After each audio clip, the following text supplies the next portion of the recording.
মই খুব কম বয়সৰ পৰা সাহিত্য চৰ্চাৰ লগত জড়িত হৈ পৰিছোঁ। ক্লাছ 6ত থাকোঁতেই মই একাংকিকা নাটক এখন সময়ৰ লগত মই কিছুমান কাম কৰি দক্ষিণপাট সত্ৰৰ বুৰঞ্জী বেণুধৰ শৰ্মা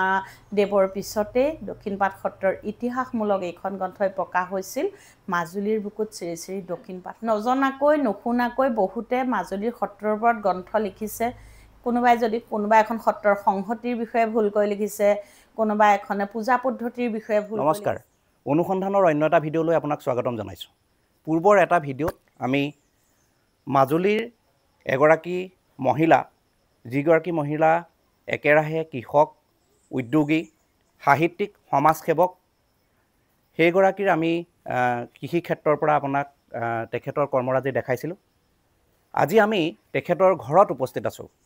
তেখেতৰ যি সাহিত্য চৰ্চা, সেই সাহিত্য চৰ্চা আপোনালোকৰ মাজত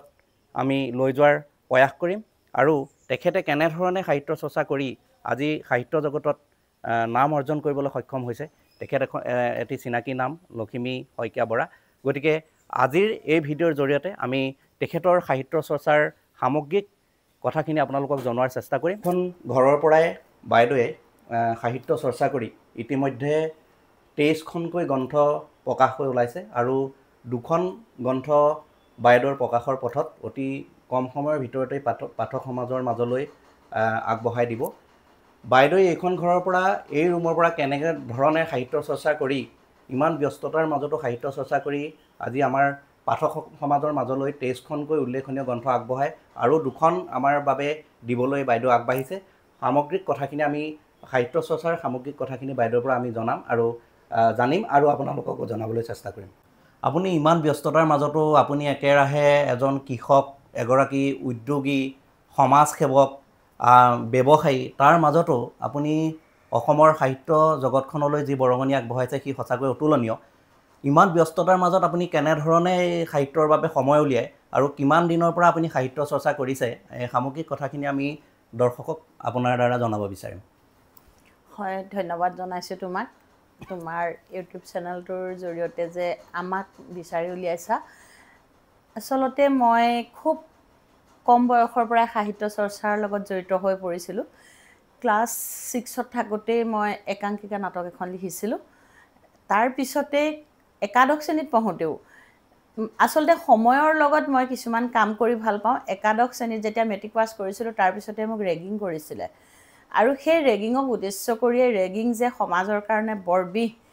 তাক লৈয়ে মই একাদশ শ্ৰেণীত ৰেগিং বৰবিহ নামেৰে এখন একাংকিকা নাট লিখিছিলোঁ আৰু নিজেই তাত অভিনয় কৰি আমাৰ বাৰ্ষিক সভাৰ শেষত ৰাতিলৈ আমি মঞ্চস্থ কৰিছিলোঁ প্ৰতিযোগিতামূলকভাৱে। তাতে প্ৰথম স্থান পাবলৈও সক্ষম হৈছিলোঁ। সেয়াই হৈছে মোৰ সাহিত্য জগতৰ প্ৰথম খোজৰ আৰম্ভণি। তাৰপিছতে আৰ্থিকভাৱে কিছু দিশত পিছ পৰি ৰ'বলগীয়া হৈছিল। মোৰ মা ঘৰ ফুলনি অঞ্চলৰ পৰা মই এগৰাকী বোৱাৰী হিচাপে দক্ষিণপাটলৈ বিয়া হৈ আহিছোঁ। আমি আৰ্থিকভাৱে ইমানো নহয়, তথাপিতো আৰ্থিকভাৱে কিছু ক্ষেত্ৰত কুঙা হ'বলগীয়া হৈছিল। সেয়ে সাহিত্য চৰ্চাৰ ক্ষেত্ৰত থমকি ৰৈছিলোঁ। তেতিয়া মই ভালেখিনি কবিতা লিখিছিলোঁ আৰু সেই কবিতাখিনি ৰাখি গৈছিলোঁ। তেতিয়া কবিতাহে লিখিছিলোঁ, একাংকিকা নাট আৰু কবিতা। তাৰপিছতেই মোৰ স্বামী বলিন বৰা, তেখেতে নিজে সাহিত্য চৰ্চা নকৰে, কিন্তু সাহিত্য চৰ্চা কৰা মানুহখিনিক যথেষ্ট ছাপোৰ্ট কৰে আৰু মোৰ বিয়াৰ সময়ত তেখেতে মানে কৈছিলে যে মই যিখিনি লিখা আছে মই গোটেইখিনি গ্ৰন্থ আকাৰে প্ৰকাশ কৰি দিম। মোৰ বিয়া হোৱাৰ প্ৰথম পইণ্ট সেইটোৱে আছিলে। মই এজন মোৰ ছাপোৰ্টৰ ব্যক্তি পাইছিলোঁ। তাৰপিছতেই কেইবছৰমান মই ৰ'বলগীয়া হৈছিলে, যিহেতু মা হোৱাৰ সময়ত মই যেতিয়া সন্তান প্ৰসৱ কৰা বা সন্তান জন্ম দিয়াৰ পিছত কিছু ব্যস্ততা আছিলোঁ। তথাপিও মই লিখাটো মাজে মাজে কৰি গৈছিলোঁ। মোৰ প্ৰথম গ্ৰন্থখন প্ৰকাশ হৈছিলে 2015 চনত গুৱাহাটীৰ আজ্ঞাথৰিত। উত্তৰ পুৰুষ মঞ্চ নামৰ আমাৰ এখন সামাজিক সাহিত্যিকসকলৰ, অসমৰ বিভিন্ন প্ৰান্তৰৰ লেখকসকলক লৈ গঠিত এখন মঞ্চ, উত্তৰ পুৰুষৰ মঞ্চ। তাৰে সভাপতি আছিলে সেই সময়ত দিবাকৰ ৰেণু। বৰ্তমান তেখেত নাই। গতিকে মই আজি আমাৰ উত্তৰ পুৰুষৰ মঞ্চক পুনৰবাৰ সোঁৱৰিছোঁ। সেই উত্তৰ পুৰুষৰ মঞ্চই মোৰ বৰ্ণৰে মালা গাঁঠু আহা এখন কবিতা পুথি প্ৰথম উন্মোচন হৈছিলে, তেওঁলোকৰ সাহসত কৰিছিলোঁ। সেইখন হৈছে বৰ্ণমালাৰ প্ৰথম আখৰটোৰে যিটোক আমি আদ্যাক্ষৰী বুলি কওঁ এটা বৰ্ণৰে আৰম্ভ কৰি গোটেই শব্দখিনি এটা বৰ্ণৰে শেষ কৰা যেনেকৈ বগাকৈ বগলী বহলাই বহিছে বলুকাত বিয়লি বেলা সেই তেনে ধাৰাতেই মই এখন কবিতা পুথি লিখিছিলোঁ সেয়াই মোৰ সাহিত্য জগতৰ প্ৰথমখন গ্ৰন্থ ইয়াৰ পিছতে বিভিন্নজনে মোক সাহস যোগাইছিলে প্ৰেৰণা যোগাইছিলে আনকি আমাৰ ঐতিহ্যমণ্ডিত দক্ষিণপাট সত্ৰৰ সত্ৰাধিকাৰ বৰ্তমানৰ ষষ্ঠদশ সত্ৰাধিকাৰ শ্ৰী শ্ৰী ননীগোপাল দেৱ গোস্বামী প্ৰভু ঈশ্বৰৰ আশীৰ্বাদ তেখেতৰ নিৰ্মালী তেখেতৰ উৎসাহ আৰু প্ৰেৰণা লৈ মই দ্বিতীয়খন গ্ৰন্থ মাজুলীৰ বুকুত শ্ৰী শ্ৰী দক্ষিণপাট সত্ৰ ৩৬২ বছৰীয়া দক্ষিণপাট সত্ৰৰ ইতিহাস দক্ষিণপাট সত্ৰৰ বুৰঞ্জী বেণুধৰ শৰ্মা দেৱৰ পিছতে দক্ষিণপাট সত্ৰৰ ইতিহাসমূলক এইখন গ্ৰন্থই প্ৰকাশ হৈছিল মাজুলীৰ বুকুত শ্ৰী শ্ৰী দক্ষিণপাট সত্ৰ আৰু এই গ্ৰন্থখনেই মোৰ জীৱনৰ মহৌষধ হ'ল পাঠক সমাজে গ্ৰন্থখন বিচাৰি হাহাকাৰ কৰিব ধৰিলে আৰু মই কোনো বিপণীত দিবলৈ গ্ৰন্থখন সুযোগেই নাপাওঁ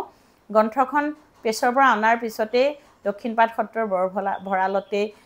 বৰভঁৰালী শ্ৰীযুত নৰেন কটকীদেৱ মোৰ পিতৃতুল্য তেখেতেই মোৰ গ্ৰন্থখন খুব কম সময়তে প্ৰথম সংস্কৰণটো বিক্ৰী কৰি শেষ কৰি দিলে আৰু তাৰ পৰা মই বিক্ৰেতাকো মই কিবা এটা মাননি দিওঁ আৰু মোৰ কাৰণেও কিবা এটা থাকে সেই সাহসতে দ্বিতীয় তৃতীয় কৰি বৰ্তমান মই সপ্তম সংস্কৰণ কৰিবলৈ প্ৰেছত দিছোঁ গ্ৰন্থ 1000 কপি কৰোঁ খুব কম সময়তে শেষ হৈ যায় আৰু সেয়াও হৈছে মোৰ জীৱনৰ এটা প্লাছ পইণ্ট ইয়াৰ পিছতে মাজুলীৰ ৩২খন সত্ৰ সাঙুৰি ক্ষেত্ৰ অধ্যয়ন নজনাকৈ নুশুনাকৈ বহুতে মাজুলীৰ সত্ৰৰ ওপৰত গ্ৰন্থ লিখিছে কোনোবা এখন সত্ৰৰ সংহতিৰ বিষয়ে ভুলকৈ লিখিছে কোনোবা এখনে পূজা পদ্ধতিৰ বিষয়ে ভুলকৈ লিখিছে গতিকে মই কি কৰিছিলোঁ প্ৰত্যেকখন সত্ৰৰ সত্ৰাধিকাৰসকলক লগ কৰি তেখেতসকলৰ লগত আলোচনা কৰি কাব্য উপন্যাস হিচাপে মই মাজুলীয়ে কৈছোঁ বুলি ৩২খন সত্ৰৰ লগতে মাজুলীৰ বিভিন্ন স্থানবিলাক চৰ চাপৰি দৌল মঠ মন্দিৰ এনেকৈ গোটেইবিলাক সামৰি সৰুকৈ এখন গ্ৰন্থ কৰিছিলোঁ যিখন গ্ৰন্থ বাহিৰৰ পৰ্যটকসকলৰ কাৰণে অতীৱ উপযোগী মাজুলীৰ বিষয়ে জনাত আচলতে যথেষ্ট সুবিধা হৈছিল তাৰপিছতে জয় জয় শংকৰ বুলি এখন সৰু গ্ৰন্থ শংকৰদেৱে যেনেকৈ আকাৰ ইকাৰ নোহোৱাকৈ কৰতলক কমল কমল দল দয়ন লিখিছিলে চেষ্টা কৰিছিলোঁ ময়ো পাৰোঁ নেকি বুলি আচলতে মোৰ হেঁপাহটো বহুত বেছি আছিলে কৰি ভাল পাওঁ আনে কৰিব নোৱাৰা কিবা এটা কৰিবলৈ মোৰ খুব প্ৰয়াস মনটো জাগ্ৰত হয় সেইখন সময়ত তেতিয়া মই বজ্ৰাৱলী ভাষা আৰু অসমীয়া ভাষাৰ সংমিশ্ৰণত ৩৪টা কবিতা লিখিছিলোঁ আকাৰ ইকাৰ নোহোৱাকৈ যাৰ গুৱাহাটী বিশ্ববিদ্যালয়ৰ তৰফৰ পৰা শ্ৰেষ্ঠ কবিতা পুথি হিচাপে মোক পুৰস্কাৰো প্ৰদান কৰিছিলে জয় জয় শংকৰ কবিতা পুথিখনত আৰু তেনেকৈ এখন চনেট লিখিছিলোঁ হেঁপাহৰ চনেট বুলি চনেট কবিতা লিখিছিলোঁ তাৰপিছতে এখন গল্প পুথি উলিয়াইছিলোঁ নাৰী সমাজক বৰ্তমান সমাজত নাৰীৰ জীৱনত চলি থকা বিভিন্ন দ্ৰোহ নিৰ্যাতন ধৰ্ষণ এই ঘটনাবিলাক দেখি অহা ঘটনাবিলাকত অলপ কাল্পনিক ৰহণ সানি এখন গল্প সংস্কৰণ কৰিছিলোঁ ভগা দেউকাৰ কপনি বুলি তাৰ পিছৰে পৰাই মই উপন্যাসত সোমাই গৈছিলোঁ উপন্যাসৰ মাজলৈ সোমাই গৈছিলোঁ কিন্তু উপন্যাস লিখি থাকোঁতেই মোৰ আৰু এটা হেঁপাহ জাগিছিলে অসমৰ বিভিন্ন প্ৰান্তৰ ব্যক্তিসকলে অসমখনক লৈ যথেষ্ট অৱদান আগবঢ়াই আহিছে আৰু কেতিয়াবা আমাৰ ল'ৰা ছোৱালীয়ে সেই ব্যক্তিসকলক বিচাৰি কেইবাখনো গ্ৰন্থ খুচৰিবলগীয়া হৈছিলে বুৰঞ্জী বিভাগতেই হওক সাহিত্য বিভাগতেই হওক শিল্পীসকলৰ ভিতৰতে হওক এনেকৈ জীৱনী বিচাৰি কেইবাখনো গ্ৰন্থ খুচৰি ফুৰে মোৰ নিজৰ ছোৱালীয়ে তেতিয়া মনলৈ আকৌ ভাৱ হৈছিলে সেই ব্যক্তিসকলক যদি একত্ৰিত কৰি মই এখন গ্ৰন্থ লিখিব পাৰোঁ মই তেনেদৰে মই গ্ৰন্থখনে দেখুৱাই দিব বিচাৰিছোঁ এইখন গ্ৰন্থ অসমৰ ৫৫৫জন ব্যক্তিৰ সংক্ষিপ্ত জীৱনী ইয়াতে ৫৫৫জন ব্যক্তিৰ সংক্ষিপ্ত জীৱনী আছে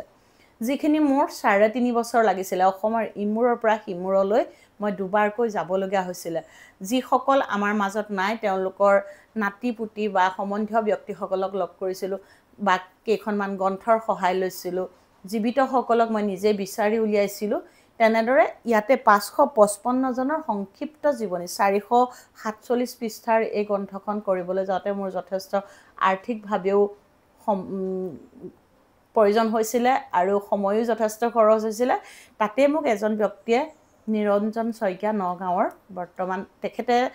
ৰিটায়াৰ্ড এতিয়া CDPO আছিলে সংহত শিশু উন্নয়ন প্ৰকল্প বিষয়া আছিলে মাজুলীৰে তেখেতে মোক যথেষ্ট সহায় কৰিছিলে আৰু এই গ্ৰন্থখন প্ৰকাশত তেখেতে মোক অৰিহণা যোগাইছিলে এনেদৰে ইখনৰ পিছত সিখনকৈ লিখি যেতিয়া মই পাঠকৰ পৰা সঁহাৰি পাইছিলোঁ মোৰ কলমটো একাধিকক্ৰমে গৈ আছিলে সেই একে পথেৰে কিন্তু এটা কথা আচৰিত মই এইখন গ্ৰন্থ আৰু দক্ষিণপাট সত্ৰৰ বুৰঞ্জী এই দুখন গ্ৰন্থহে মই কাগজ আৰু কলম ব্যৱহাৰ কৰি লিখিছিলোঁ তাৰ পিছৰ পৰাই মই একমাত্ৰ এই মোবাইলটোতে গোটেই গ্ৰন্থবিলাক লিখিবলৈ চেষ্টা কৰিছিলোঁ কম্পিউটাৰ বা লেপটপতো নহয় মই খুব বেয়া পাওঁ মানে কেলে লৈ ফুৰিব নোৱাৰোঁ যথেষ্ট ব্যস্ত হৈ থাকোঁ তেওঁ সুধিছে যে ইমান ব্যস্ততাৰ মাজত কেনেকৈ কৰে সেই কথাখিনি ক'বলৈ যাবলৈ হ'লে কিছুমান কথা ক'বই লাগিব মই যদি গা ধুবলৈও যাওঁ কেতিয়াবা এনেকুৱা হৈ যায় মই মোবাইলটো লৈ যাওঁ লেট্ৰিনত থকা সময়কণতো মই কেতিয়াবা প্ৰুফ চাই থাকিবলগীয়া হয় বা কিবা এটা এডিট কৰিবলগীয়া হয় মোবাইলতে ক'ৰবাত আলহী ফুৰিবলৈ গৈছোঁ আমাক ড্ৰয়িং ৰুমত বহুৱাই চাহ বনাবলৈ গৈছে গিৰিহঁতে মই সেইকণ সময়তো কিবা এটা লিখিবলৈ চেষ্টা কৰিছোঁ বা ক'ৰবাত ভাল শব্দ এটা মনলৈ আহিছে মই ইয়াতে টুকা কৰি ৰাখিছোঁ এই মোবাইলটোৱে মোৰ কাৰণে আচলতে আজিৰ সমাজত এই লক্ষ্মী শইকীয়া বৰাক চিনি পোৱাৰ প্ৰথম উৎস বুলি যদি কওঁ এই মোবাইলটোৱে ছ'চিয়েল মিডিয়াত দুটা মানে দিশ আছে বেয়া দিশ ভাল দিশ দুইটাই আছে বহুতে আজিকালি বেয়াৰ ফালে গতি কৰিছে কিন্তু মই সেইটো কেতিয়াও নকওঁ এইটো মোৰ কাৰণে পজিটিভ একদম প্লাছ পইণ্ট আমি সদায় বেয়াবিলাক আঁতৰাই ভালবিলাক ল'ব লাগে অসমৰ বিভিন্ন প্ৰান্তৰ ব্যক্তিসকলক চিনাকি লগ পাইছোঁ চিনাকি হৈছোঁ এই মোবাইলটোৰ জৰিয়তে আৰু তেওঁলোকেও মোক চিনি পাইছে মোবাইলটোৰ জৰিয়তে আজি তোমালোকো চাগে মোবাইলৰ জৰিয়তে মোক পাই বা ফেচবুকত দেখা পাই মোৰ ওচৰত আহিছা সেইকাৰণে কৈছোঁ তাৰপিছতে যেতিয়া মই উপন্যাস জগতলৈ সোমাই গ'লোঁ এখন ভ্ৰমণমূলক মই মা হ'বলৈ ওলাইছোঁ বুলি সেইখন অৰুণাচলৰ টাৱাঙৰ অঞ্চলটোক লৈ লিখা এখন আত্মাৰ সন্ধানত সেইখন গুৱাহাটীৰ খানাপাৰাৰ এটা সঁচা ঘটনাৰ ওপৰত লিখিছিলোঁ কিছু কাল্পনিক ৰহণ সানি আৰু এখন লিখিছিলোঁ ফেচবুকৰ অপমৃত্যু সেইখনো আমাৰ মাজুলীৰ শালমৰাৰ অঞ্চলৰ মৃৎশিল্পৰ ওপৰত প্ৰাধান্য দি লিখিছিলোঁ আৰু এখন আত্মাৰ সন্ধানত ক্ষমা কৰিব মৃত্যুৰ ঠিকনা বিচাৰি সেই গ্ৰন্থখন খুব কম সময়তে শেষ হৈ গ'ল আৰু দ্বিতীয় সংস্কৰণ মই কৰিবলৈ আৰ্থিকভাৱে অলপ কুঙা হৈ আছোঁ সেইখিনি কিয় কুঙা হৈছে মই সেইখিনিও জনাম মৃত্যুৰ ঠিকনা বিচাৰি গ্ৰন্থখনত আমাৰ বৰ্তমান সমাজত বিজ্ঞান আৰু জ্ঞান এই দুটা বস্তুৰ ধাৰণাৰ ওপৰত ভিত্তি কৰি লিখিছিলোঁ মোক সহায় কৰিছিলে দক্ষিণপাট সত্ৰৰ সত্ৰাধিকাৰ প্ৰভু ঈশ্বৰে আৰু আমাৰ এজন পুৰোহিত যদু শৰ্মাদেৱে আমি যে মানুহ মৰিলে তুলসীৰ তলত বন্তি জ্বলাই তুলসীৰ তলত ৰাখোঁ বগা কাপোৰ দি ঢাকোঁ কিয় ঢাকোঁ বিজ্ঞানে কি কৈছে আৰু আধ্যাত্মিক জ্ঞানে আমাক কি কৈছে আমি যে 3 দিন উপবাসে থাকোঁ আমাক বিজ্ঞানে কি কৈছে আমি আমাৰ যিটো পৰম্পৰাগত চলি অহা ব্ৰত সেই কথাখিনিৰ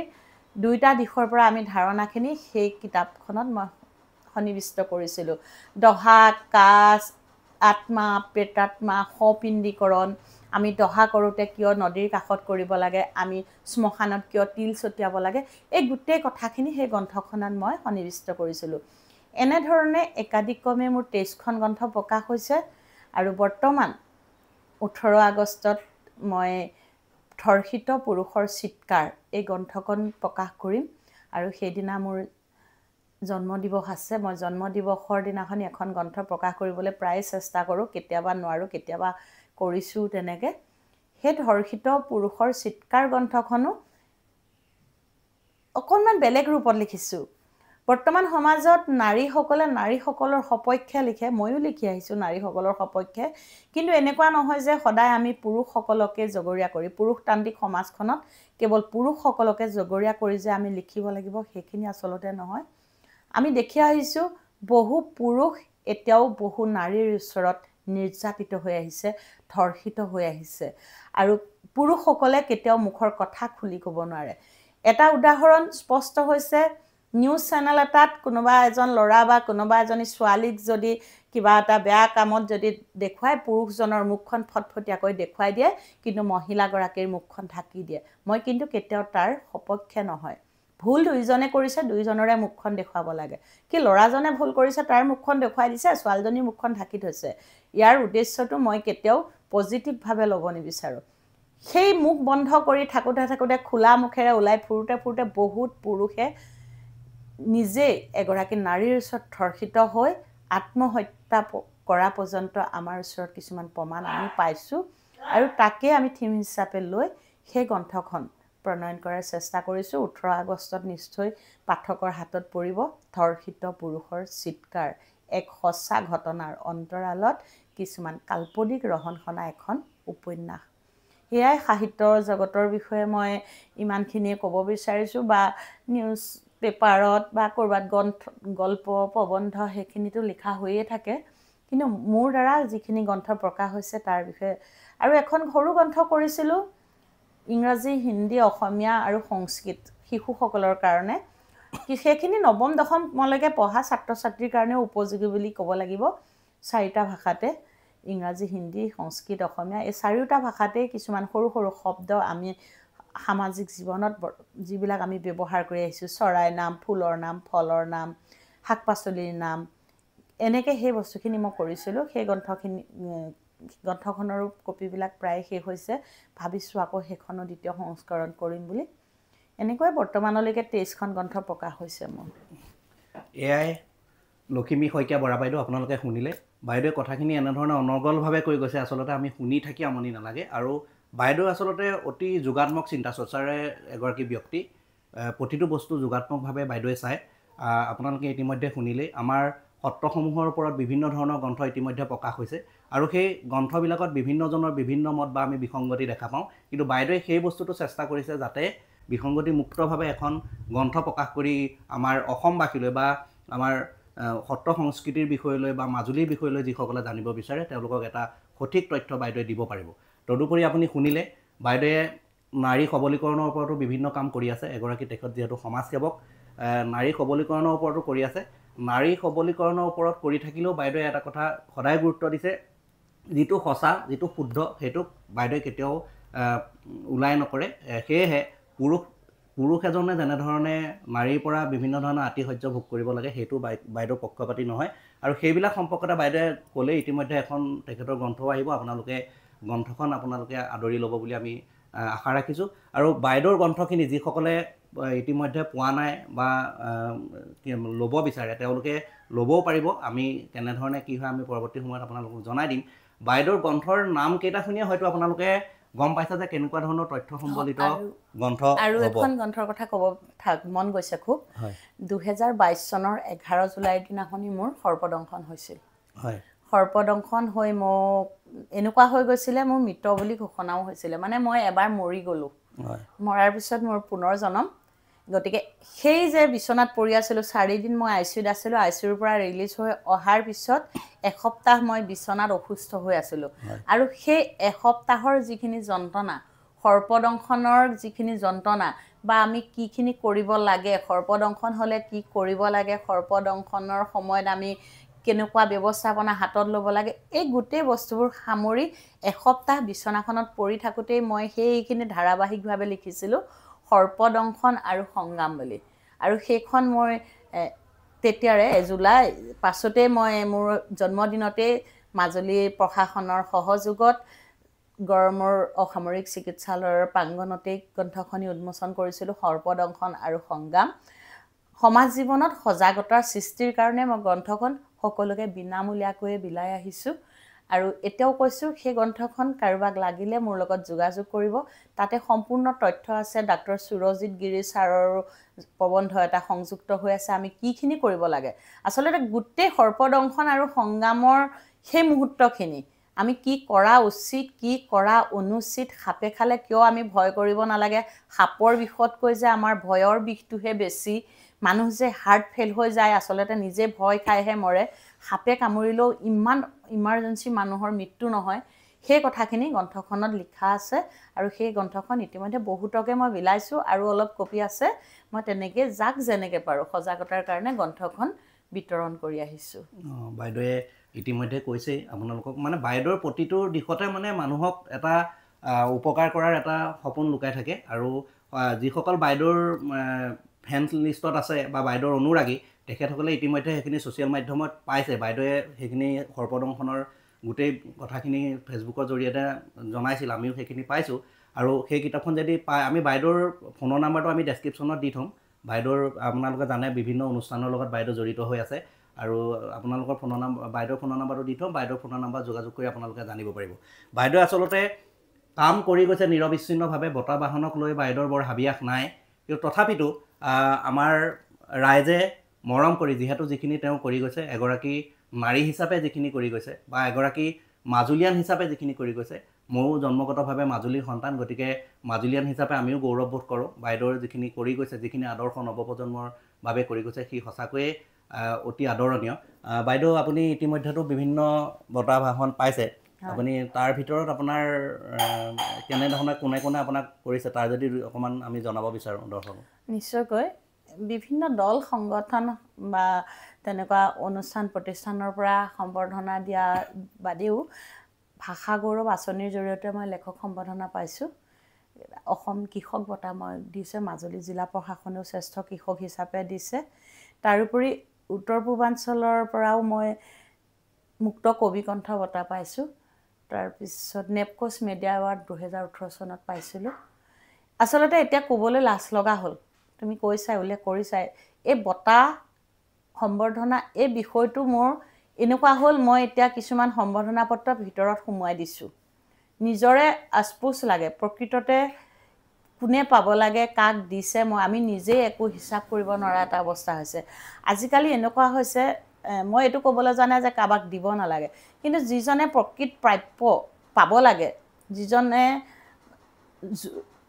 পোৱাৰ যোগ্য সেই ব্যক্তিজনে যদি নাপায় ৰাতিৰ ভিতৰতে হোৱা সাহিত্যিকেই হওক ৰাতিৰ ভিতৰতে হোৱা কৃষকেই হওক তেনেকুৱা মানুহবিলাকে যদি সেই বঁটাবিলাক পায় সম্বৰ্ধনাবিলাক পায় আমাৰ দুখ লাগে আমি অভিনন্দন জনাওঁ যে তেখেতে সেই এৱাৰ্ডটো লৈ পেলাই কাম কৰক কিন্তু সেই এৱাৰ্ডটো যদি দি পেলাই কেৱল নিউজ চেনেলতেই হওক বা পেপাৰতেই হওক হেডলাইন হিচাপে ওলাবহে বিচাৰে তেতিয়া আচলতে আমাৰ দুখ লাগে আজিৰ সমাজ জীৱনত এনেকুৱা হৈছে নাভূত নাচুত ঘটনা হৈছে কেইজনমানে দল এটা সংগঠন এটা মানে হৈছে আৰু তেওঁলোকে কি কৰিছে বঁটা দিব মোকো কেইটামান অনুষ্ঠানৰ পৰা ফোন আহিছিলে মোক 10,000ও বিচাৰিছিলে 20,000ও বিচাৰিছিলে 5,000ও বিচাৰিছিলে এইটো বঁটাটো আপোনাক দিম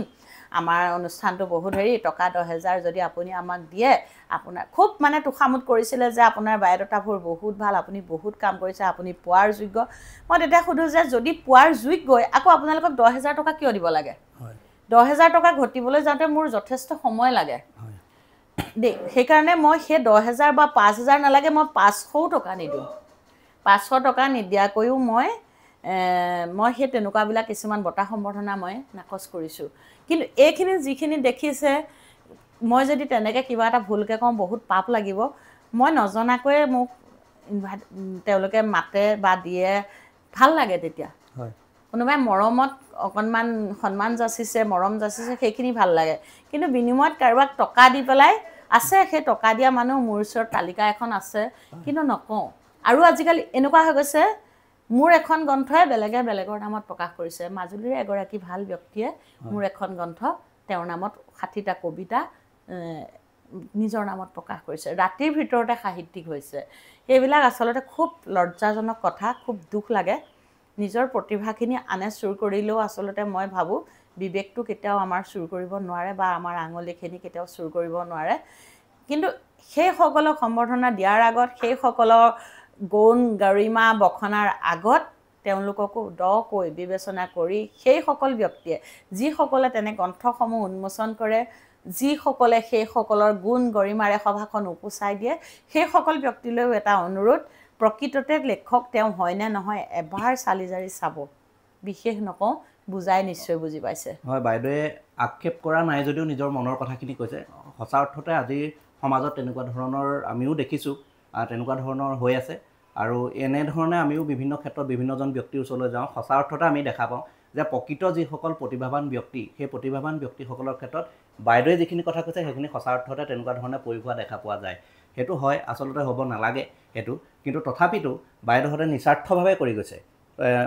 তেনেধৰণে আচলতে যিসকলে নাম ল'ব বিচাৰে নাম কিনিব বিচাৰে আচলতে পইচা দি যেতিয়া তেওঁ বঁটাটো ল'ব বিচাৰে নাম কিনিব বিচাৰে তেখেতসকলক আচলতে ওলাই কৰি বাইদেউহঁতৰ নিচিনাকৈ নিস্বাৰ্থভাৱে কাম কৰি থকা মানুহখিনিক সন্মান জনাব পৰা মানুহো আজি সমাজত আছে বা সন্মান জনায় গতিকে সেইসকল মানুহৰ কাৰণে বাইদেউহঁতৰ নিচিনা আচলতে সঁচা অৰ্থত কাম কৰি যোৱা ব্যক্তিসকল সমাজত সদায় সমাদৃত হৈ থাকিব আৰু বাইদেৱে যিখিনি কৰি গৈছে বাইদেউৰ আচলতে যি কৰ্মৰাজি আমি গোটেইখিনি আপোনালোকক একেলগতে আচলতে দেখুৱাব নোৱাৰোঁ আমি বাইদেউৰ থুলমূলকৈ আজি সাহিত্যৰ যিখিনি চৰ্চা কৰি আছে বা যিখিনিক লৈ পেলাই বাইদেউ আজি সাহিত্য জগতত অসমৰ এটা চিনাকি নাম লখিমী শইকীয়া বৰা হৈ উঠিছে আমি বাইদেউৰ সেই সাহিত্যৰ দিশটো আমি বাইদেউৰ আজি আপোনালোকক দেখাবলৈ চেষ্টা কৰিলোঁ আৰু বাইদেউৰ ঘৰ দক্ষিণপাট সত্ৰৰ নিচেই ওচৰতে আপোনালোক কেতিয়াবা যদি আহে বাইদেউৰ অনুৰাগী বিভিন্নজন আহে হয়তো মাজুলী চাবলৈও আহে বাইদেউক যদি লগ কৰিব বিচাৰে বা বাইদেউৰ এই সমলখিনি চাব বিচাৰে আমি ডেছক্ৰিপশ্যনত বাইদেউৰ ফোনৰ নাম্বাৰ দি থ'ম আপোনালোকে ফোনৰ নাম্বাৰত যোগাযোগ কৰি বাইদেউ বহুত ব্যস্ত তথাপিতো আপোনালোকে ফোনৰ নাম্বাৰত যোগাযোগ কৰি বাইদেউৰ লগত এইখিনি চাব পাৰিব আৰু যিখিনি কথা আপোনালোকে যদি কিবা আৰু মাজুলীৰ বিষয়তো বাইদেউৰ পৰা জানিব বিচাৰে আপোনালোকে জানিব বিচাৰিব এয়াই আছিল লখিমী শইকীয়া বৰা বাইদেউ এনেধৰণৰ আমি অনুসন্ধানে সদায় ইতিবাচক বাৰ্তা দিয়াৰ চেষ্টা কৰি আহিছোঁ আৰু এনেধৰণৰ ইতিবাচক বাৰ্তাৰ ভিডিঅ'সমূহ ভৱিষ্যতত চাই থাকিবৰ বাবে আপোনালোকে চাই থাকিব অনুসন্ধান আৰু ভিডিঅ'টো যদি আপোনালোকে প্ৰথম চোৱা বা নতুনকৈ চোৱাৰ আৰম্ভ কৰিছে তেতিয়াহ'লে আমাৰ চেনেলটো ছাবস্ক্ৰাইব কৰি থ'ব যাতে ভৱিষ্যতৰ দিনত এনেধৰণৰ ভিডিঅ'সমূহ আপোনালোকে চাই থাকিব পাৰিব ধন্যবাদ